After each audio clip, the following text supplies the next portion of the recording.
मेरा एक नर्व यहाँ तक है, दूसरा फिर यहाँ से अटैच होगा, इसकी हेड और इसकी टेल अटैच होगी, फिर इसकी हेड और इसकी टेल अटैच होगी। इस तरीके से क्या होता है बच्चों, ये मेरी पूरी बॉडी में प्रेजेंट रहते हैं। क्लियर है आप लोग? जर्मनी के अंडर में आ गया था। जर्मनी यहाँ पे कि जो हार गई थी जर्मनी, उसको पूरे के पूरे वॉर एक्सपेंसेस, पूरा का पूरा loan, everything has to be penalised. और 5 years hence, a man's age will be 3 times the age of his son.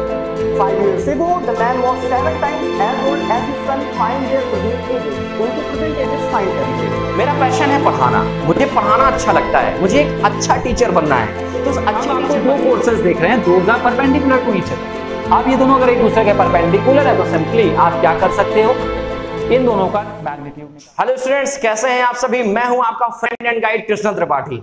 Student, आज क्लास 9th के बच्चों के लिए एक बहुत ही सरप्राइज सेशन है, छोटा सा रैंडम सेशन है, जिसमें हम लोग मोशन चैप्टर के सभी ग्राफ डिस्कस करने वाले हैं बहुत ही शॉर्ट टाइम में। और ग्राफ के साथ साथ मैं आपको देने वाला हूं special graphical representation of motion, that is velocity time relation and distance time relation. तो आइए बिना देर किए हुए स्टार्ट करते हैं।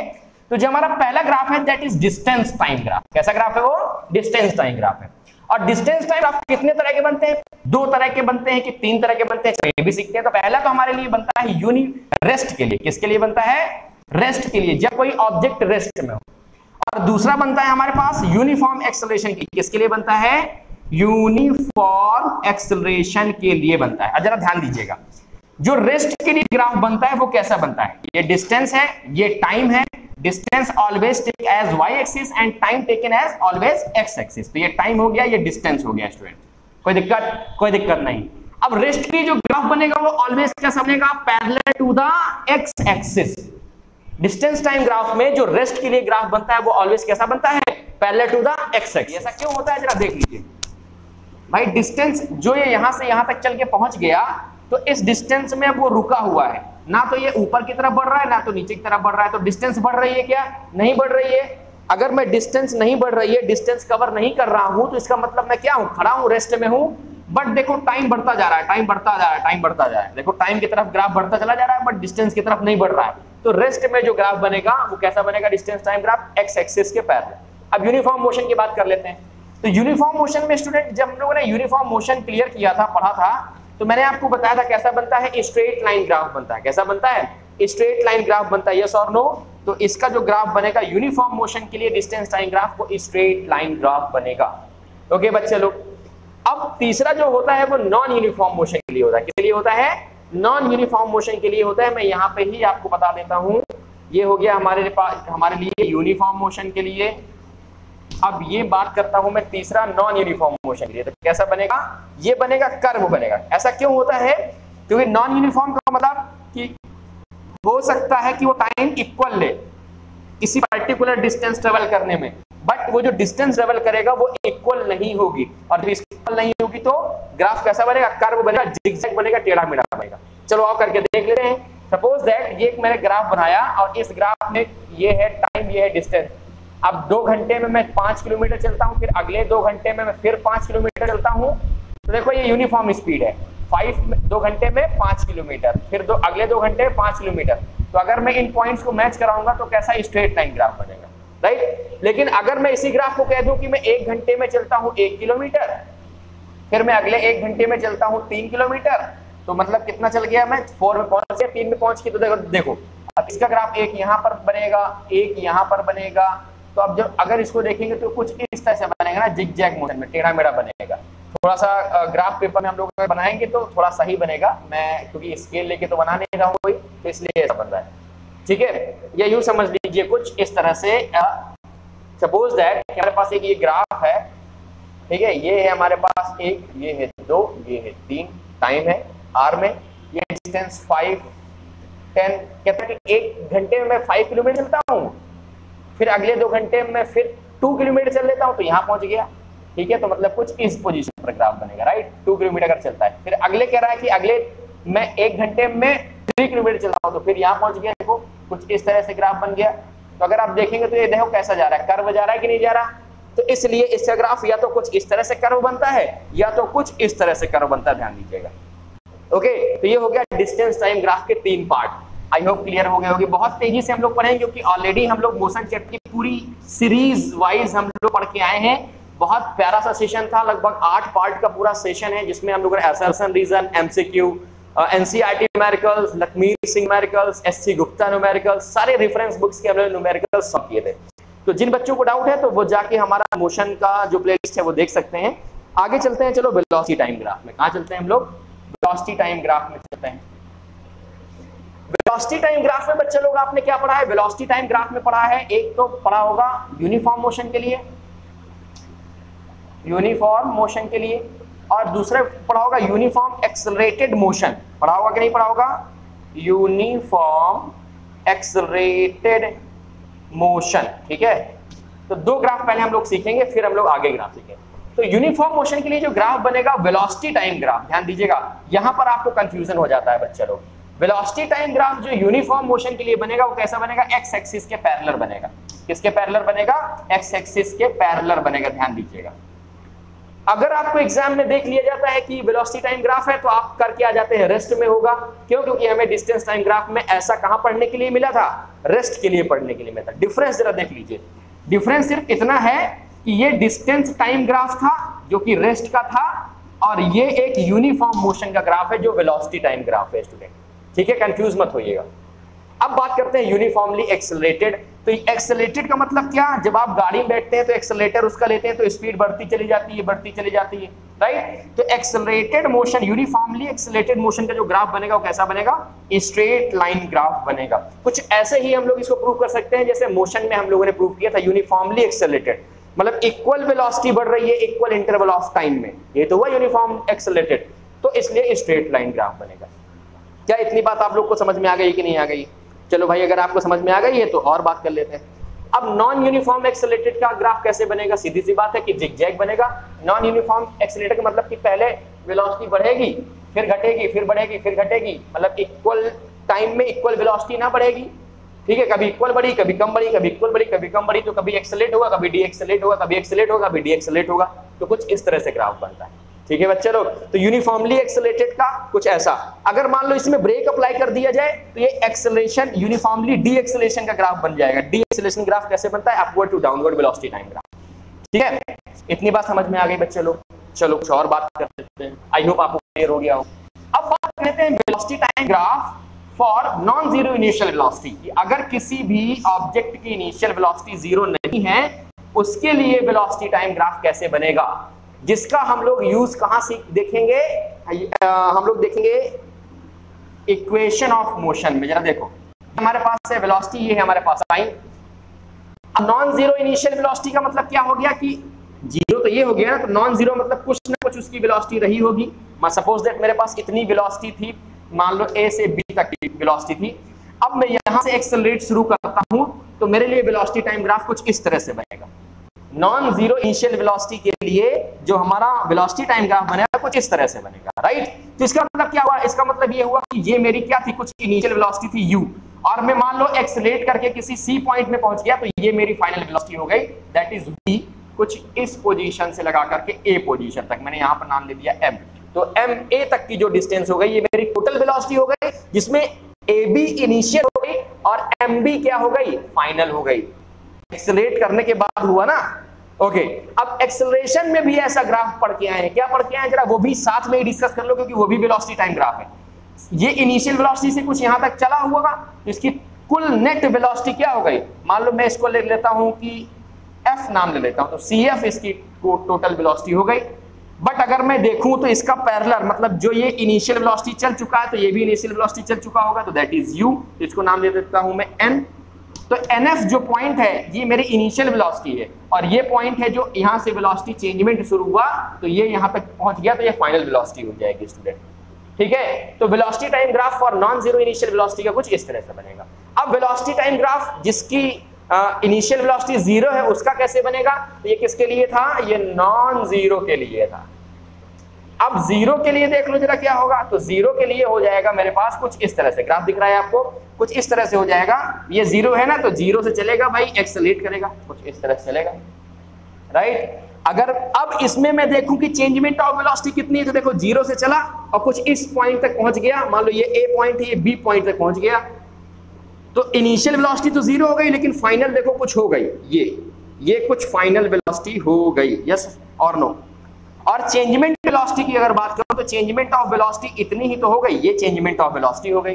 तो अगर देखा जाए तो ये नॉन जीरो इनिशियल वेलोसिटी जिसकी इनिशियल वेलोसिटी 0 नहीं है, और ये ग्राफ जिसकी इनिशियल वेलोसिटी 0 है, और ये किसकी तरह कुछ मिल रहा है, ये कुछ मिल रहा है यूनिफॉर्मली एक्सेलरेटेड मोशन की तरह ग्राफ मिल रहा है, ठीक है। अब मान लो इसमें हमें एक्सेलरेशन रिप्रेजेंट करना है, तो क्या करोगे, एक्सेलरेशन क्या होता है बताओ, उसको भी साथ साथ डिस्कस कर लेते हैं जो हम लोगों ने पढ़ा है। तो एक्सेलरेशन अगर आपको डिस्कस करना है तो आप कहोगे sir change in velocity upon time taken. तो सपोज दैट ये टाइम इसको लगता है t सी तक पहुंचने में, तो अगर ये t है तो ये भी t हो जाएगा, क्योंकि देखो रेक्टेंगल फॉर्म हो रहा है, ये रेक्टेंगल नहीं फॉर्म हो रहा, दिख नहीं रहा ये, तो ये t है तो ये पैरेलल होता है, राइट। ये u है तो ये u होगा, हम पढ़ के आए पीछे। तो चेंजमेंट ऑफ वेलोसिटी क्या हुई, क्या चेंजमेंट ऑफ वेलोसिटी cf हुआ, क्या चेंजमेंट ऑफ वेलोसिटी ये cf हुआ, नो, चेंजमेंट ऑफ वेलोसिटी हुआ n से c तक, the changement of velocity is cn। क्यों, क्योंकि इतनी तो पहले से थी मेरे पास initial velocity u, non zero initial velocity है ना, मतलब मेरे पास कुछ ना कुछ पहले से रही होगी इनिशियल वेलोसिटी। तो जब इनिशियल वेलोसिटी कुछ थी तो बदला कितना, जब एक्सेलरेट करना शुरू कर दिया, यहां तो मैं नॉर्मल चल रहा था यूनिफॉर्म एक्सेलरेटेड मोशन है, अब यहां से मैंने यूनिफॉर्मली क्या कर दिया, एक्सेलरेट कर दिया, तो अब मेरी जो u थी वो बदल जाएगी, तो चेंज इन वेलोसिटी कितना हुआ, cn हुआ, यस और नो। तो अगर मैं यहां पर एक्सेलरेशन की बात करूं, acceleration that is slow bc, ये है एक्सेलरेशन, ध्यान दीजिएगा। वेलोसिटी ग्राफ में स्लो क्या शो करती है, एक्सेलरेशन मैंने पढ़ाया, तो एक्सेलरेशन हो जाएगा चेंज इन वेलोसिटी, और क्या है चेंज इन वेलोसिटी, cn है चेंज इन वेलोसिटी, और टाइम टेकन क्या है, nb या bn, ये है टाइम टेकन। तो cn की वैल्यू टाइम टेक cn और bn की वैल्यू t, तो चेंज इन वेलोसिटी कितनी आ गई, cn आ गई हमारे पास, at आ गई, स्टूडेंट ध्यान रखिएगा ये चीज, क्लियर है। इसमें चेंज इन वेलोसिटी कितनी होगी, इसमें चूंकि u 0 थी ना, तो इसमें चेंज इन वेलोसिटी ये पूरी ली जाएगी, लेकिन इसमें u 0 नहीं थी, इसलिए सिर्फ इतनी ले गई जितनी एक्चुअल में चेंज हुई, इतनी तो पहले से थी, जब मैंने स्पीड बढ़ाई एक्सेलरेट किया तो ये चेंज इन वेलोसिटी हो गई, आई बात समझ में। तो इसके लिए अगर एक्सेलरेशन निकालना है तो मैं इसका नाम दे देता हूं, चलो ABC, तो AC टाइम हो गया, ओके, तो चेंज इन वेलोसिटी कितनी हो गई, BC अपॉन में टाइम कितना AC, ये चेंज इन वेलोसिटी हो गई। तो ये एक्सेलरेशन का फॉर्मूला हो गया ग्राफिकल रिप्रेजेंटेशन से, that is A is equal to change in velocity upon time taken. Clear है कि नहीं क्लियर है, समझ में आए तो कमेंट करके बता दीजिएगा, अगर समझ में आए तो कैसा लगा वीडियो कमेंट करके ये जरूर बता दीजिएगा। तो आई बात समझ में, हम लोगों ने कुछ सीख लिया, नॉन यूनिफॉर्म के लिए सीख लिया हम लोगों ने, यूनिफॉर्म के सीख लिया। अब चलो चलते हैं graphical representation of motion, first equation motion that is velocity time relation. ज्यादा टाइम नहीं वेस्ट करूंगा, बहुत शॉर्ट में सारी चीजें आपको दे रहा हूं, एग्जाम के पहले देख लेना भाई साहब, उद्धार हो जाएगा। चलो देख लो, ये है मेरे पास एक ग्राफ, वेलोसिटी टाइम ग्राफ है, ये है ठीक। अब जो velocity time graph for first equation of motion या वेलोसिटी टाइम रिलेशन के लिए बनता है, वो नॉन जीरो इनिशियल वेलोसिटी का बनता है, क्योंकि वेलोसिटी तो हमें लेनी है। तो कोई object suppose that u initial velocity से चल रही थी, जो कि a पॉइंट से, ये o पॉइंट है और ये a पॉइंट तक u इनिशियल वेलोसिटी से चल रही थी, ठीक है। ये v क्या है, ग्राफ रिप्रेजेंट कर रहा है कि कैसा ग्राफ है। अब इसके बाद इसने एक्सेलरेशन शुरू कर दिया, पॉइंट कहां पर पहुंच गई, b पॉइंट में पहुंच गया। अगर देखा जाए तो इसने अपनी फाइनल वेलोसिटी एक्वायर कर ली, जो कि c पॉइंट तक है, कर ली कि नहीं कर ली। तो चेंज इन वेलोसिटी अगर आप किसी नॉर्मल स्टूडेंट से पूछोगे जो अभी तक ये नहीं सीखा है, तो वो बोलेगा सर यहां से चली ऑब्जेक्ट यहां पहुंच गया तो चेंज इन वेलोसिटी हो गया ये। बट क्या एक्चुअल में ऐसा है, नहीं। एक्चुअल में क्या है, एक्चुअल में ये है कि हम लोग इतना तो ऑलरेडी चल चुके हैं, इतना तो ऑलरेडी चल चुके हैं। मेरे यहां इसको नाम देता हूं m और इसका नाम देता हूं मैं d, इतना तो चल चुके हैं ना हम लोग। तो ये हमारे लिए इनिशियल वेलोसिटी हो गई md, ये क्या हो गई, इनिशियल वेलोसिटी हो गई। तो चेंज इन वेलोसिटी क्या होगा, ये mb, ये चेंज इन वेलोसिटी हो गई। पीछे ग्राफ में पढ़ के आए नहीं पढ़ के आए, चलो। तो अब ग्राफिकल रिप्रेजेंटेशन करोगे कैसे भाई, आपको लिखना पड़ेगा if an object is moving with an initial velocity u and accelerated and reach their final position that is b and final velocity point c, okay। now given क्या हो जाएगा हमारे लिए, given हो जाएगा AO is equal to md, दिया होगा। क्यों भाई, रेक्टेंगल बन रहा है तो ये पैरेलल इक्वल होंगी कि नहीं होंगी। सपोज दैट ये सी ये यहां से चलता है यहां से चलता है यहां, और यहां पहुंचने में बी पॉइंट में पहुंचने में इसको टाइम जो लगता है वो कितना लग जाता है, टी टाइम लग जाता है। ओके, तो चलो पहले इसकी वैल्यू तो यू हो गई, ए ओ यू तो एम डी भी यू। अब देखो जरा, ओ डी टी है तो ए एम भी तो टी होगा, ये हो जाएगा O D is equal to A M is equal to T. मैं ये बता रहा हूं वेलोसिटी टाइम रिलेशन, या फर्स्ट इक्वेशन ऑफ मोशन इसी को बोलते हैं, दैट इज इसकी वैल्यू गई टी। इतनी बात समझ में आई कि नहीं आ गई? अच्छा, अगर बात की जाए तो ये पूरी बीडी क्या है, पूरी बीडी की बात करें तो ये वेलोसिटी है, बीडी पूरी क्या है, velocity, and that is also equal to the OC, right? Yes और नो? अब गाइस ये देखो जरा कि वेलोसिटी टाइम रिलेशन है, तो मैं वेलोसिटी देखनी है कितनी है, तो वेलोसिटी अगर देखा जाए तो बीडी है हमारे पास वेलोसिटी, तो BD इज इक्वल टू, मैं क्या लिख सकता हूं, BD इज इक्वल टू लिख सकता हूं, ये जो BD बना है ये कैसे बना है, BD बना है ये वेलोसिटी प्लस ये वेलोसिटी, तभी तो BD बना है ना? तो BD बना है पहले ये initial velocity plus changement of velocity, तो ये वेलोसिटी कितनी है, dm plus changement of velocity कितनी हो गई, bm। कोई दिक्कत नहीं होगी। BD की वैल्यू v है हमें पता है, dm की वैल्यू कुछ है क्या, यस u है, और mb की वैल्यू नहीं पता है, तो बताओ कैसे निकालोगे? याद करो, जब हम लोग वेलोसिटी टाइम का ग्राफ अभी पीछे पढ़ रहे थे तो मैंने आपको यह सिखाया था कि बाय द एक्सेलरेशन स्लोप हम इसकी वैल्यू निकाल सकते हैं, और वो 80 निकला था। चलो फिर देख लो, हम लोग क्या जानते हैं, that is acceleration is equal to change in velocity, और चेंज इन वेलोसिटी में चिल्ला रहा हूं उतनी देर से क्या है, mb है, अपॉन में टाइम टेकन क्या है, am है। अब am की जगह क्या रख सकते हैं, t रख सकते हैं, तो mb अपॉन में क्या हो जाएगा, t आ जाएगा। दिखाई दे रहा है कि नहीं दिखाई दे रहा, t आ जाएगा। या एक्सेलरेशन की वैल्यू यहां से कितनी आ गई, सॉरी, या mb की वैल्यू यहां से कितनी आ गई, यहां से mb की वैल्यू आ जाएगी 80। क्लियर है बच्चे लोग, 80 आ गई, तो चलो यहां रखो 80, और जैसे ही ये 80 रख दिया तो क्या आ गया, v is equal to u plus first equation of motion, या इसे क्या बोलते हैं, वेलोसिटी टाइम रिलेशन। क्लियर है बात? नहीं क्लियर? सच बताना, क्लियर है कि नहीं क्लियर है? क्लियर है। अब चलो मैं एक और करा देता हूं तो क्लियर हो जाएगा, आई होप स्टूडेंट। चलो अगर आपको सेशन अच्छा लग रहा होगा तो कमेंट करके जरूर बताइएगा कैसा था, ठीक है? चलो मैं फिर से इसको एक बार ड्रॉ करूंगा ना, तो फिर आप सब कुछ क्लियर हो जाएगा। देखो बहुत तेजी से देखो भाई,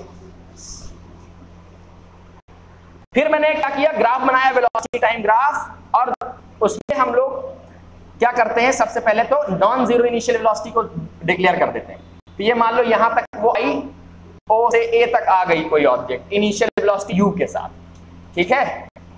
अब यहां से एक्सेलरेट करना शुरू हुआ, जहां C पॉइंट में पहुंच गई, जो कि उसका फाइनल वेलोसिटी था, दैट इज B।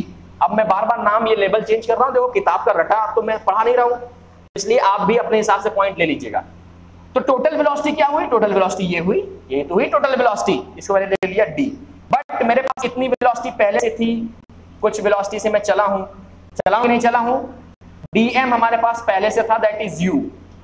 और मान लो इसको इस पॉइंट से इस पॉइंट तक पहुंचने में कितना टाइम लग गया, t टाइम लग गया, या यूं समझिए a से c में पहुंचने में कितना टाइम लग गया, t टाइम लग गया।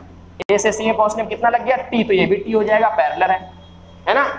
अब ये है क्या, ये डिस्टेंस टाइम रिलेशन है। कैसा रिलेशन है, डिस्टेंस टाइम रिलेशन है। थर्ड वाला पोजीशन टाइम रिलेशन।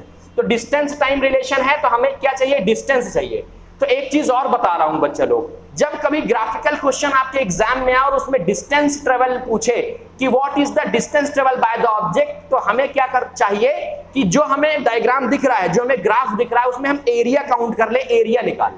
क्या निकाल ले, एरिया निकाल ले। आई बात समझ में? तो जब एरिया निकाल लोगे तो वही उसका distance travel by the object होगा। सपोज दैट ये क्वेश्चन है मेरे पास, ये चला, ये चला, ये चला, ये चल गया। अब पूछ रहा है what is the distance travel by the object. Question देख लो कैसे आता है, जरा समझने की कोशिश करिए। क्वेश्चन आता है कि distance travel by the object, कि पूछ लेगा कि यहां से मैं नाम देता हूं A B C D। अब मैं अगर आपसे पूछता हूं कि what is the graph BC represent, ये BC जो ग्राफ है क्या रिप्रेजेंट कर रहा है, तो वेलोसिटी टाइम ग्राफ है। तो आपका पहला क्वेश्चन तो आ जाएगा सर BC जो ग्राफ है ये रिप्रेजेंट कर रहा है यूनिफॉर्म मोशन।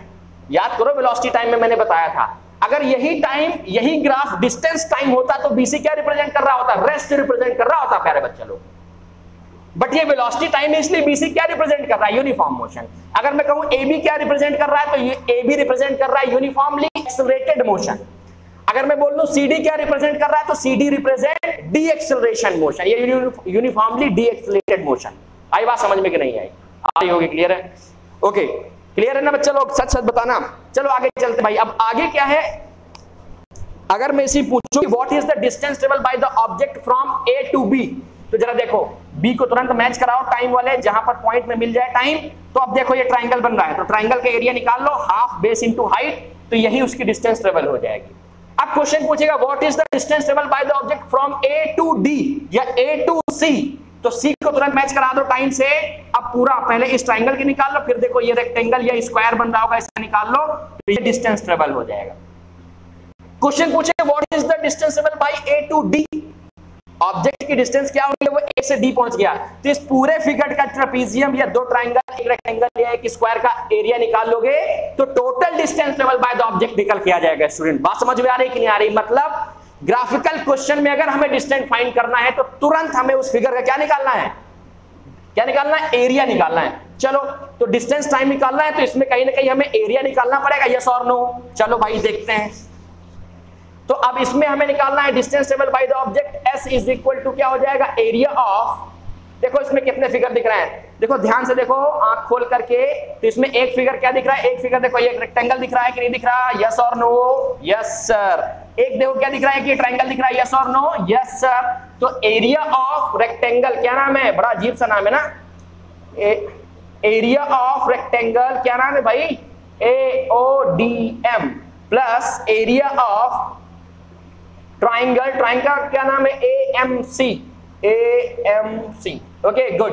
चलो डिस्टेंस ट्रेवल निकालना है, S is equal to area of rectangle क्या होता है, लेंथ इनटू ब्रेथ, नहीं आता? तो लेंथ जरा देख लो कितनी है, OD है length, okay OD into breadth, breadth कितनी है, AO, तो AO हो गया, ठीक है, प्लस, तो प्लस ट्राइंगल का क्या होता है, हाफ, तो हाफ, बेस कितना है, बेस है ट्राइंगल का AM इनटू हाइट, हाइट कितना है इसका, CM, तो CM हो गया। कोई दिक्कत नहीं होगी। अब OD की वैल्यू क्या है भाई साहब, फटाफट बताओ। OD की वैल्यू है T, तो T रख दिया, S is equal to T हो गया। AO की वैल्यू है U, तो U रख दिया, प्लस हाफ। AM की वैल्यू कितनी है, T, और CM की वैल्यू फिर देखो आ गई क्या, चेंज इन वेलोसिटी, एक्सेलरेशन के थ्रू ही निकाल सकते हो, और हमारे पास कोई रास्ता नहीं है। निकालो, मैं यहां पर निकाल देता हूं। तो that is acceleration is equal to change in velocity, तो चेंज इन वेलोसिटी कितना है, CM अपॉन में क्या, time taken, change in velocity upon में टाइम टेकन, तो टाइम कितना लिया उसने, AM टाइम लिया, तो ये हो गया changement of velocity upon time taken, that is acceleration. तो CM की AM की वैल्यू जैसे ही T रखोगे तो CM की वैल्यू यहां से कितनी निकल के आएगी, that is CM is equal to 80 निकल के आ जाएगी। AM की वैल्यू क्या रखनी पड़ेगी, T रखने पर, रखो वैल्यू, पुट करो CM की वैल्यू 80, पुट कर दिया। चलो भाई बहुत अच्छी बात है, देखो क्या निकल के आ गया, UT plus half AT square निकल के आ गया। तो चलो इसको अरेंज करो, S is equal to UT plus half AT square, and that is our distance time relation और known as second equation of motion. कैसा लगा, बढ़िया था, समझ में आ गया? तो देखो एक इस 15 मिनट की वीडियो में सारे ग्राफ आपके रिवाइज हो गए, ओके। आपके सारे इक्वेशन ऑफ मोशन में 2 मैंने करा दिए जो बहुत ज्यादा इंपॉर्टेंट है, एग्जाम से पूछे जाते हैं। तीसरा आप ऐसे कर लेंगे, वो पोजीशन टाइम रिलेशन होता है, तो अब इसको फिगर को थोड़ा सा टेढ़ा कर देना है। तो देखो ट्रेपीजियम जैसे दिख रहा है, तो अब एक साथ आप पोजीशन निकाल लो, क्यों, इसमें था डिस्टेंस ट्रेवल, और डिस्टेंस में क्या निकाला जाता है, एरिया ऑफ द फिगर, मैंने अभी पढ़ाया। लेकिन जब पोजीशन पता करनी हो कि यहां से चला था यहां पहुंच गया तो क्या पोजीशन है, या यहां से चला था यहां पहुंच गया तो क्या पोजीशन है, तो पोजीशन निकालने के लिए आपको क्या, पूरे फिगर का एरिया निकालना पड़ेगा। तो पूरे फिगर का जैसे ही आप लगाओगे area of trapezium, value replace कराओगे, आंसर आ जाएगा। एक बार निकाल के कोशिश करिएगा, नहीं आएगा तो मैं नेक्स्ट रैंडम वीडियो में इसको क्लियर करा दूंगा। ठीक है बच्चे लोग, क्लियर है आप लोग को? ठीक है, तो आई होप कि सेशन में आपको मजा आया होगा, एंजॉय किया होगा आपने। जिन बच्चों को कोई भी डाउट है कमेंट कर दें, और हाँ जिन बच्चों को कोई डाउट नहीं है, सब कुछ समझ में आया है, तो कमेंट करके मुझे जरूर बताएं कि ये वीडियो कैसा था, और आपकी कौन कौन से डाउट है जो मैं क्लियर कर सकता हूं। तो आज के लिए इतना ही, तब तक हंसते रहिए और मुस्कुराते रहिए। Bye bye, tata, take care.